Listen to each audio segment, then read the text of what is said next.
So for this problem, we want to find how fast our angle is changing. So we need to find d theta.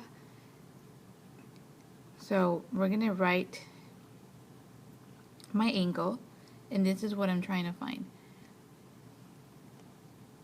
Okay, I know that the speed of the car, which I'm going to call x, is going to be 252 feet per second. So I'm going to use the feet per second instead of miles per hour because I'm given 100 feet.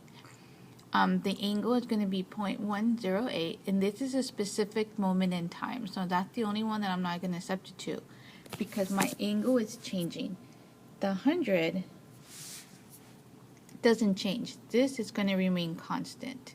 The car is changing, so x is changing. The distance is from the camera to the car is changing, and theta, my angle, is changing.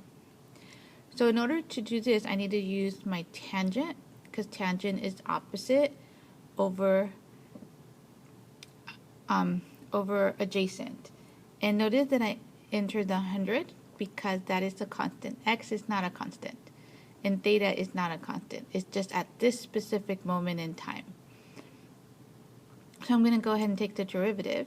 The derivative of tangent is secant theta. And remember, whenever you take the derivative, you have to multiply it by the angle or the variable, which is d theta. And then the derivative of 100x, I'm going to use 100x to the negative 1. It's going to be negative 1, 100x to the negative 2. And don't forget to multiply it by dx. So I'm going to solve for d theta. And 1 over secant theta is cosine, so I'm just going to go ahead and write it as cosine squared theta. Okay, so that's my answer. I just need to substitute everything I know. The only thing I do not know is x. I know what dx. Dx is the speed of the car. I know the specific moment of theta that I want, 0.108, but I need to find the specific moment of x when theta is 0.108. So I'm going to go ahead and use tangent again. But this time I'm going to substitute the specific moment in time, which is 0.108, and solve for x at that specific moment in time.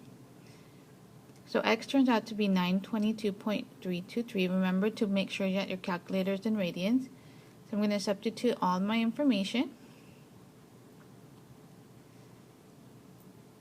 And I'm going to solve, and I get negative 0.02927 radians per second.